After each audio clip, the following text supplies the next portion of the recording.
Hello, friends. Welcome back to StudyMon, the one stop place for best notes, best explanation, and revision in short.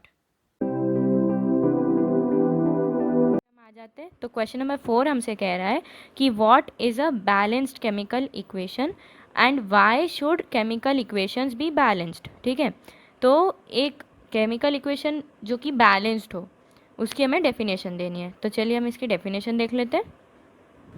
C. A balanced chemical equation has an equal number of atoms of different elements in the reactant and product। यानी कि एक balanced chemical equation वो equation होती है जिसके अंदर की जो एटम्स हो, अलग अलग एलिमेंट्स, अलग अलग कंपाउंड्स जितने भी हैं उनमें जितने भी एटम्स हैं वो एटम्स इक्वल हो। मतलब जैसे अगर आयरन है तो LHS और RHS दोनों साइड में आयरन के इक्वल एटम्स प्रेजेंट हो। Iron is an element. We have to check whether at LHS and at RHS the number of atoms of the element iron are equal or not। ठीक है, उसके बाद second हमारा point क्या पूछा था कि केमिकल इक्वेशन को बैलेंस क्यों करना चाहिए। इसलिए क्योंकि हमें हमेशा law of conservation of mass को सेटिस्फाई करना पड़ता है। अब law of conservation of mass आपने क्लास 9th में पढ़ा था और आप आगे भी पढ़ेंगे। तो इसमें क्या होता है कि जो रिएक्टेंट साइड का मास है और जो प्रोडक्ट साइड का मास है वो दोनों इक्वल रहना चाहिए। यानी कि energy can neither be created nor be destroyed. ठीक है, ये केवल ट्रांसफ़र होती है। तो एक एनर्जी या मास दोनों हमने एक ही बात होता है। मतलब हमने इसको आइंस्टाइन की रिलेटिविटी थ्योरी में हम देखेंगे, वो तो बात की बात है। पर आप इतना जान लीजिए कि दोनों साइड का जो मास है वो इक्वल होना चाहिए। इसीलिए हमें केमिकल इक्वेशन को बैलेंस करना पड़ता है ताकि equal number of atoms both side रहे। ठीक है, तो ये आपका आंसर हुआ। अब हम लोग क्वेश्चन नंबर 5 पे चलते हैं। तो क्वेश्चन नंबर 5 के ये आंसर्स हैं। फर्स्ट, सेकंड, थर्ड और फोर्थ जो सब क्वेश्चंस थे उनके आंसर हैं।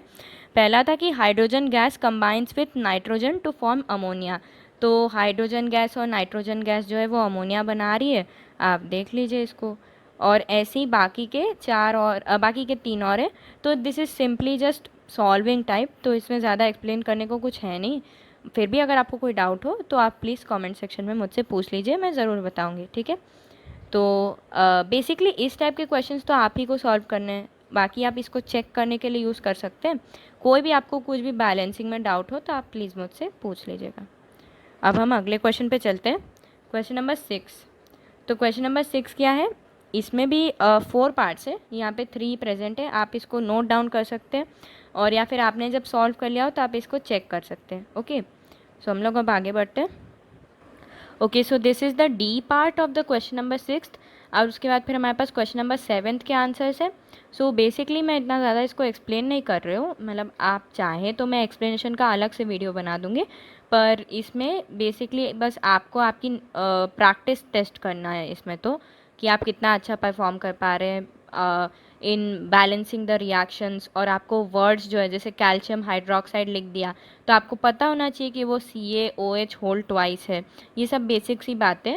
और एग्ज़ाम्स में भी डायरेक्ट पूछ लिया जाता है कि आप ये रिएक्शन है इसको बैलेंस कर दीजिए, 1 मार्क के क्वेश्चन में आ सकता है।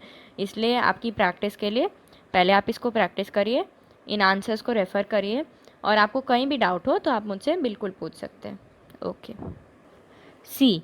अब क्वेश्चन नंबर 8 में हमको क्या करना है कि हमें यहाँ पे इक्वेशन को बैलेंस भी करना है। जो हमको वर्ड इक्वेशन दी है उसको हमको बैलेंस भी करना है। तो देखिए वर्ड इक्वेशन हमको क्या दी है, जैसे potassium bromide plus barium iodide gives potassium iodide plus barium bromide. Question number 8 का फर्स्ट पार्ट की बात कर रही हूँ मैं। तो ये वर्ड्स में दिया है, अब आपको इसको फॉर्मूले में कन्वर्ट करके, वो भी करेक्ट फार्मूला यूज़ करके, उसके बाद आपको इसमें बैलेंसिंग करना है और आपको इस रिएक्शन का टाइप बताना है। तो हमने 5 टाइप की रिएक्शंस देखी थी, तो यहाँ पे मैंने उन्हें मेंशन कर दिया है कि डबल डिस्प्लेसमेंट पहली वाली है, दूसरी वाली डीकम्पोजिशन है। सी, डीकम्पोजिशन रिएक्शन में क्या हिंट होता है कि एक जो LHS है उसमें एक ही कंपाउंड है और RHS में उसी कंपाउंड के कॉन्स्टिट्यूएंट्स प्रेजेंट है, यानी कि वो ब्रेक डाउन हो गया है। ठीक है, कॉम्बिनेशन में वही LHS में 2 होंगे और RHS में 1 बन रहा होगा कंबाइन होके। फिर उसके बाद डिस्प्लेसमेंट में एक एलिमेंट होगा और एक कंपाउंड होगा। और डबल डिस्प्लेसमेंट में दोनों कंपाउंड्स होंगे। तो आप इसको चेक कर सकते हैं बिल्कुल आसानी से। सो क्वेश्चन नंबर 9 अब क्या है कि what does one mean by exothermic and endothermic reactions, और हमको इसमें एग्जांपल्स भी देने हैं, ठीक है। तो हम लोग इसका आंसर रेफर करते हैं। सी, एक्सोथर्मिक रिएक्शन यानी क्या होता है, reaction in which heat is evolved are known as exothermic reactions indicated by plus heat on product side. यानी कि आप प्रोडक्ट साइड यानी कि RHS साइड पे, राइट हैंड साइड जो रहता है आपका, वहाँ पे आप प्लस हीट यानी कि यहाँ पे हीट निकली है ऐसा आप शो करेंगे, ठीक है। और क्या बोलते हैं, इसका एग्जैक्ट अपोजिट क्या हो जाएगा, एंडोथर्मिक प्रोसेस। तो एंडोथर्मिक प्रोसेस में क्या होगा, reaction in which heat is absorbed, यानी कि यहाँ पे हीट एब्जॉर्ब हुई है। एक endothermic reaction is usually indicated by writing heat on the product side of the chemical equation. तो इसमें आप हीट कैसे लिखते हो, माइनस साइन के साथ।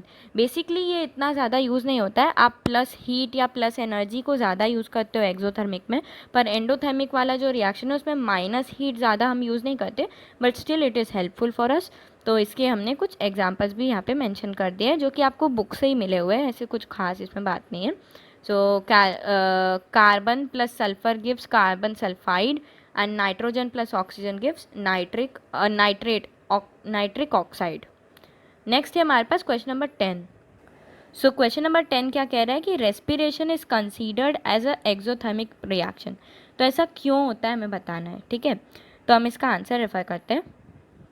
सी, respiration is an exothermic process because during respiration, मतलब हम बोल रहे हैं कि रेस्पिरेशन एक एक्सोथर्मिक प्रोसेस है इसलिए क्योंकि रेस्पिरेशन जब होता है यानी कि during respiration glucose combines with oxygen in the cells of our body, यानी कि हमारे बॉडी के अंदर जो सेल्स हैं उसके अंदर जो ग्लूकोज है वो ऑक्सीजन के साथ में कंबाइन हो जाता है, ठीक है।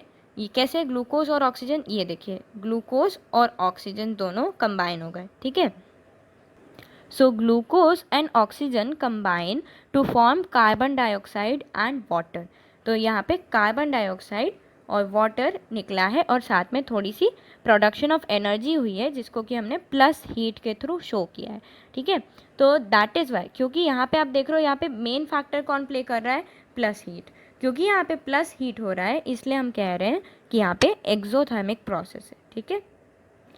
Next is question number 11।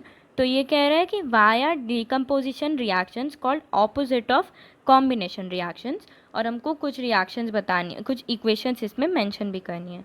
So basically ये बोल रहा है कि डिकम्पोजिशन और कॉम्बिनेशन एक दूसरे का रिवर्स होता है, तो ऐसा क्यों होता है।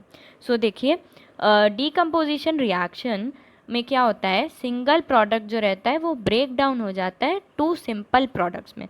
तो हमारे पास वाटर था, ये इसे undergoes into decomposition and then it forms hydrogen and oxygen as its constituents, ठीक है। फिर उसके बाद सेकंड क्या है कि वेयर एज, दूसरा पॉइंट मतलब इसमें इसी आंसर में क्या हो जाएगा, वेयर एज कॉम्बिनेशन रिएक्शन में क्या होता है, टू और मोर सब्सटेंसेस सिंपली कंबाइन, दो या उससे ज़्यादा सब्सटेंसेस कंबाइन हो जाते हैं to form a new substance, ठीक है, जिसकी प्रॉपर्टीज पहले से डिफरेंट होंगी। ये लाइन भी आप मेंशन कर सकते हैं, whose properties are different than its constituents. तो यहाँ पे क्या है, वाटर बन रहा है, ठीक है, hydrogen plus oxygen gives water. अब इन दोनों रिएक्शन का, ये पहली वाली रिएक्शन दूसरी वाली रिएक्शन की जस्ट ऑपोजिट है। दैट इज़ वाई हम इस तरीके से कुछ नहीं किया, हमने बेसिक डेफिनेशन लिखी है और उसके नीचे उसके एग्जाम्पल लिखा है, और सेम एग्जाम्पल को हमने रिवर्स में यूज़ कर लिया है सो दैट हम आसानी से हमारे कॉन्सेप्ट को समझा सकें, ठीक है। नेक्स्ट हम चलते हैं क्वेश्चन नंबर 12 पे। सो जैसा कि हमने हमारे जो एक्सप्लेनेशन के वीडियोस थे उसमें भी हमने देखा था कि डीकम्पोजिशन जब भी होता है then there is a process, there is a agent behind it, ठीक है। तो बीट, हीट और लाइट और electricity, something is needed to break down the compound into constituents, ठीक है। तो यहाँ पे जैसे कि CaCO3 है हमारा एक बड़ा कंपाउंड है, ठीक है। मैंने यहाँ पे डेल्टा यूज़ किया है, ये ट्राइंगल जो है वो डेल्टा है, ठीक है। इसका मतलब होता है हीट प्रोवाइड करना, ठीक है। तो आप हीट लिख दो या आप डेल्टा बना दो, बात एक ही है। फिर उसके बाद आपने जब CaCO3 को हीट किया, वार्म किया, हीट किया, तो आपको मिलेगा CaO प्लस CO2, यानी कि calcium oxide plus carbon dioxide, ठीक है। फिर सेकंड क्या हमारा, सिल्वर ब्रोमाइड में हम लाइट डालेंगे तो सिल्वर और ब्रोमीन गैस निकल जाएगी, ठीक है। सिल्वर आपका प्लेट में रह जाएगा, ब्रोमीन गैस इवॉल्व हो जाएगी। ये आपकी बुक का एग्जाम्पल भी है। देन भी आप कि हम वाटर जो है उसको जब हम इलेक्ट्रिसिटी पास करेंगे तो वो हाइड्रोजन और ऑक्सीजन में टूट जाएगा। सो ये हमारा क्वेश्चन नंबर 12 हो गया। Question number 13 says what is the difference between displacement and double displacement reaction. So basically देखिए क्या होता है कि डिस्प्लेसमेंट रिएक्शंस में एक ज़्यादा रिएक्टिव मेटल, जैसे यहाँ पे देखिए आयरन है, ठीक है, तो एक मोर रिएक्टिव मेटल जो है वो डिस्प्लेस कर देता है एक लेस रिएक्टिव मेटल को उस लेस रिएक्टिव मेटल के एक्वस सॉल्यूशन में से। सो हमारे पास लेस रिएक्टिव मेटल कौन है, कॉपर, ठीक है। कॉपर माने Cu। तो हमारा जो आयरन है वो कॉपर को उसके एक्वस सॉल्यूशन यानी कि CuSO4 से डिस्प्लेस कर देगा and we will have FeSO4, okay. But the copper is now displaced, तो वो रेसिड्यू के फॉर्म में, सॉलिड फॉर्म में रह जाएगा, ठीक है। तो ये हमारा क्या हो गया, डिस्प्लेसमेंट रिएक्शन, ठीक है। इसे हम डिस्प्लेसमेंट रिएक्शन कहते हैं, ठीक है, where iron displaces copper from its solution. लेकिन डबल डिस्प्लेसमेंट रिएक्शन में क्या होगा कि two reactants in a solution exchange their ions. तो आपको पता है कि एक कंपाउंड के अंदर एक कैटायन होता है और एक एनायन होता है। तो एग्जांपल के लिए यहाँ पे जैसे सिल्वर नाइट्रेट है, ठीक है, तो इसमें Ag जो है वो कैटायन है और NO3 जो है वो एनायन है, ठीक है। और यहाँ पे जैसे NaCl दिया है तो Na कैटायन है और Cl एनायन है। तो बेसिकली क्या होगा कि Ag के साथ में Cl आ जाएगा, ठीक है, कि एक कैटायन के साथ दूसरे वाले कंपाउंड का एनायन आ जाएगा और पहले वाले कंपाउंड का एनायन दूसरे वाले कंपाउंड के कैटायन के साथ आ जाएगा। सो इतना टिपिकल भाषा में समझने से अच्छा आप लोग इसका प्रोडक्ट देख लीजिए।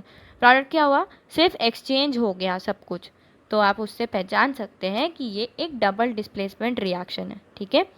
यहाँ पे दोनों कंपाउंड रहते हैं जबकि वहाँ पे एक, यहाँ पर एक क्या कह सकते हैं हम लोग, मोर रिएक्टिव मेटल है, ठीक है, जो कि लेस रिएक्टिव मेटल को डिस्प्लेस कर रहा है, ओके।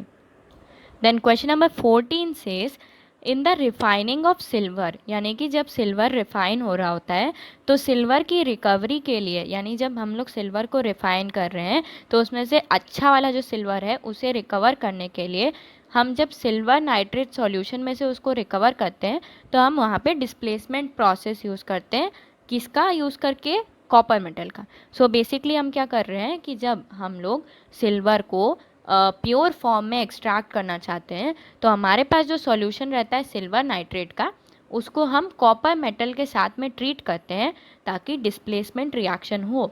और हमारा जो कॉपर है being more reactive than silver it will displace it from its aqueous solution. तो हमारा सिल्वर जो है वो एज ए सॉलिड रेसिड्यू के फॉर्म में हमको मिल जाएगा। तो हमको इसकी रिएक्शन लिखनी है, ठीक है। तो रिएक्शन क्या हो गई कि AgNO3 जो है उसको हमने कॉपर के साथ में रखा तो हमें कॉपर नाइट्रेट मिल गया और Ag बाहर हो गया, बस इसको बैलेंस कर दिया हमने, ओके। अब हम क्वेश्चन नंबर 15 करते हैं। तो 15th वाला क्वेश्चन जो है वो कह रहा है कि प्रेसिपिटेशन रिएक्शन क्या होती है और उसका एक एग्जाम्पल देना है। सो बहुत ही सिंपल है, ऐसी रिएक्शन जिसमें कि एक इनसॉल्यूबल सॉलिड बने उसको हम प्रेसिपिटेट कहते हैं और इस रिएक्शन को हम प्रेसिपिटेशन रिएक्शन कहते हैं, ठीक है। So for example basically precipitation कहाँ होता है, क्या कह सकते हैं हम लोग, डबल डिस्प्लेसमेंट रिएक्शन में होता है, ठीक है। तो हमारे पास जैसे कि एक रिएक्शन है जिसमें कि आयरन क्लोराइड और अमोनियम हाइड्रोक्साइड ये दोनों मिक्स हो रहे हैं, ठीक है। तो यहाँ पे क्या हो जाएगा, एक तो आपका एक्वस बनेगा और दूसरा आपका क्या बन जाएगा, सॉलिड बन जाएगा, ठीक है। तो यहाँ पे जो आयरन हाइड्रोक्साइड है वो एक्वस है और अमोनियम क्लोराइड आपको पाउडर के फॉर्म में मिल जाएगा, ठीक है, therefore we get to know that this is a precipitation reaction. और अगर आपको ये टिपिकल लग रही हो तो कोई और रिएक्शन भी आप बुक में से रेफ़र कर सकते हैं। Now the 16th question says कि हमको लॉस और गेन ऑफ ऑक्सीजन के फॉर्म में हमको ऑक्सीडेशन और रिडक्शन एक्सप्लेन करना है, ठीक है। सो यहाँ पे ये मैंने रिएक्शंस के थ्रू एक्सप्लेन किया है। सबसे पहले हम गेन ऑफ ऑक्सीजन और के दो एग्जांपल्स देखेंगे, फिर हम रिमूवल ऑफ ऑक्सीजन के एग्जांपल्स देखेंगे, ठीक है। तो गेन ऑफ ऑक्सीजन के दो एग्जांपल्स में आप देखिए कि सल्फर के साथ में ऑक्सीजन रिएक्ट कर रहा है तो हमें सल्फर ऑक्साइड मिल रहा है। तो यहाँ पे क्या हुआ कि सल्फर जो है उसमें ऑक्सीजन का एडिशन हो गया, therefore this is an oxidation reaction. फिर सेकंड क्या है कि मैग्नीशियम में ऑक्सीजन डाल दिया तो मैग्नीशियम ऑक्साइड बन गया, ये भी गेन ऑफ ऑक्सीजन है and this is also an oxidation reaction. Second हमारे पास क्या है, रिडक्शन के एग्जाम्पल से दो, कॉपर ऑक्साइड और हाइड्रोजन जो है, यहाँ पे हाइड्रोजन रिड्यूसिंग एजेंट का काम करेगा और सामने वाले से ऑक्सीजन खींच लेगा, ठीक है, उसे रिड्यूस कर देगा। तो यहाँ पे जब हम इसे हीट करेंगे यानी कि डेल्टा का सिंबल बना है तो कॉपर अलग हो जाएगा और वाटर अलग हो जाएगा। यहाँ पे आप देखिए कि हाइड्रोजन से क्या बन गया, आपका वाटर बन गया। तो हाइड्रोजन ने क्या ले लिया, oxygen, therefore it is reducing सामने वाला सब्सटेंस, ठीक है। व्हाट इज सामने वाला substance here, it is copper oxide जो कि खुद रिड्यूस हो गया, ठीक है। नेक्स्ट ऐसे जिंक ऑक्साइड प्लस कॉपर की कार्बन किया हमने तो कार्बन जो है वो ऑक्सीडाइज्ड हो गया और जिंक ऑक्साइड रिड्यूस हो गया। जिंक रिड्यूस नहीं हुआ है, जिंक ऑक्साइड रिड्यूस हुआ है, ठीक है। सो क्वेश्चन नंबर 17 कह रहा है कि एक शाइनी सा ब्राउन सा कलर्ड एलिमेंट है एक्स, ठीक है, जिसको अगर हम हवा में हीट करें तो वो ब्लैक हो जाता है, ठीक है। तो हमको एक्स का नाम बताना है और ब्लैक कलर्ड कंपाउंड जो है उसका नाम भी बताना है। अब आप एक बात ध्यान रखिए कि जब हीट कर रहे हैं तो यानी हम ऑक्सीजन प्रोवाइड कर रहे हैं। Heating is also called combustion, ठीक है, हम किसी चीज़ को जला रहे हैं। अब कंबशन किसकी प्रेजेंस में होता है, ऑक्सीजन की। तो ये एक टिप है कि जब हीटिंग यूज़ हो तो यूजुअली ऑक्सीजन मीन्स कंबशन जब हो तब ऑक्सीजन उसमें इवॉल्व होता है। सो एक्स इज़ कॉपर और जब हम कॉपर को ऑक्सीजन में हीट करेंगे तो हमको कॉपर ऑक्साइड मिलेगा जो कि हमारा ब्लैक कंपाउंड है, ठीक है, ओके। ना क्वेश्चन नंबर 18 कह रहा है कि हम पेंट क्यों लगाते हैं, आयरन आर्टिकल्स पे पेंट क्यों लगाते हैं हम। So paint does not allow iron articles to come in contact with air water and saves the iron articles from damage due to rusting. यानी आपका जो पेंट है वो आयरन आर्टिकल्स को के ऊपर जो डस्ट है या एयर है वाटर है ये सबसे बचाता है, उसके पार्टिकल्स अगर एक्सपोज नहीं होंगे तो वो रस्टिंग से बचे रहेंगे, ठीक है। सो जैसे यहाँ पे प्रेजेंट है मैंने किया है कि ऑक्सीजन जो है वो आना तो चाह रहा है लेकिन जो पेंट है वो ब्लॉकेज की तरह काम करता है और उस रस्टिंग के डैमेज से बचाता है, किसको, आयरन आर्टिकल्स को, ठीक है। ना क्वेश्चन नंबर 19 क्या है कि oil and fat containing food items are flushed with nitrogen, why. क्यों ऐसा होता है कि जिन फूड आइटम्स में ऑयल है या फैट है उनको हम नाइट्रोजन से फ्लश करते हैं। अब फ्लश करते हैं मतलब उसमें नाइट्रोजन भर भर के डाल देते हैं, नहला देते हैं एकदम उससे। तो हम ऐसा क्यों करते हैं, so answer is to keep the food items fresh and save from getting oxidized food items are flushed with nitrogen. यानी कि अगर हम फूड आइटम्स को फ्रेश रखना चाहते हैं और उनको ऑक्सीडाइज होने से बचाना चाहते हैं तो इसीलिए हमें उसे नाइट्रोजन से फ्लश करना पड़ेगा। क्योंकि अगर हम ऑक्सीजन डाल देंगे ना तो जो हमारा फूड आइटम है वो रैंसिड हो जाएगा, ठीक है। रैंसिडिटी तो आपने पढ़ा ही होगा कि क्या होती है, ठीक है। फिर भी नहीं मैं होगा तो मैं आपको बता दूंगी, क्वेश्चन नंबर 20 उसी बारे में। सो हम क्वेश्चन नंबर 20 पे चलते हैं। क्वेश्चन नंबर 20 आपसे पूछ रहा है कि कोरोजन और रैंसिडिटी के बारे में आपको बताना है। So first is corrosion. So corrosion क्या है, इट इज़ अ प्रोसेस जिसमें कि मेटल्स ईटन अप हो जाते हैं। ईटन अप मतलब खा नहीं जाते, मतलब वो ख़राब होते जाते हैं, they get weathered up gradually by the action of air. मतलब धीरे धीरे जब इन मेटल की सरफेस पे एयर मॉइस्चर या केमिकल जो है वो आ जाता है, कांटेक्ट में आ जाता है तो सरफेस ख़राब होने लगती है, ठीक है। तो जब आयरन की सरफेस को हमने मॉइस्ट एयर के एक्सपोजर में डाल दिया तो उस पर brown and flaky substance deposit हो जाता है जो कि होता है रस्ट, ठीक है, और बेसिकली क्या होता है, रस्ट जो होता है ना वो आयरन से ही बनता है, मतलब आयरन का ही एक अलग टाइप का फॉर्म है। सो क्या हो जाएगा, आपका आयरन मेटल धीरे धीरे ख़राब हो रहा है, ठीक है, और उसके ऊपर एक लेयर बन जाएगी ख़राब हुए आयरन मेटल की, जिससे आपका नुकसान होगा। Now rust is hydrated iron two oxide. अब ये जो टू लिखा है रोमन में, ये फॉर्मूले के लिए होता है कि किस टाइप का फॉर्मूला है। तो यहाँ पे Fe2O3.XH2O इसका फॉर्मूला है।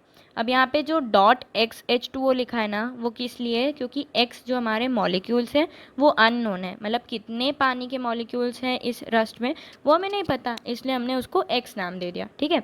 .XH2O से क्या सेंस है कि इसमें है, ठीक है, मतलब ये गीला तो नहीं है लेकिन इसमें प्रेजेंट है वाटर, ओके। नाउ लास्टली हमको क्या करना है, रैंसिडिटी टॉपिक। तो रैंसिडिटी में क्या है, ऐसी कंडीशन जिसमें कि जब एरियल ऑक्सीडेशन हो जाए फैट्स का और ऑयल्स का, यानी फूड में क्या होता है, फैट और ऑयल होते हैं, जब ये एयर के कांटेक्ट में आके ऑक्सीजन से इंट्रोड्यूस हो जाए, एक्सपोज हो जाए, तो हमारा जो फूड है वो ख़राब हो जाएगा, उसमें अनप्लीजेंट स्मेल आ जाएगी और बेकार सा टेस्ट आने लगेगा, ठीक है। इस चीज़ को प्रिवेंट करने के लिए क्या करना है आपको, BHA और BHT जैसे एंटीऑक्सीडेंट्स डालने हैं फूड के अंदर, नाइट्रोजन से पैकिंग करनी है, फूड को रेफ्रिजरेटर में रखना है, एयर टाइट कंटेनर में रखना है फूड को, और उसे लाइट से दूर रखना है। सो इसके साथ में हमारा चैप्टर ख़त्म हो गया, ओके। सो आपको कोई भी डाउट हो इस चैप्टर से रिलेटेड, या आपको कोई भी डाउट हो किसी क्वेश्चंस में भी, या फिर आपको किसी और टॉपिक पे वीडियो चाहिए, या आपको कोई चीज़ नहीं समझ में आ रही, कुछ भी दिक्कत है तो आप प्लीज़ कमेंट सेक्शन में लिख दीजिए, मैं उसको जल्दी से जल्दी क्लियर करने की कोशिश करूँगी, okay. So thank you for watching. Please like करें, सब्सक्राइब करें, शेयर करें ताकि आपके और दोस्त भी पढ़ सकें। So thank you.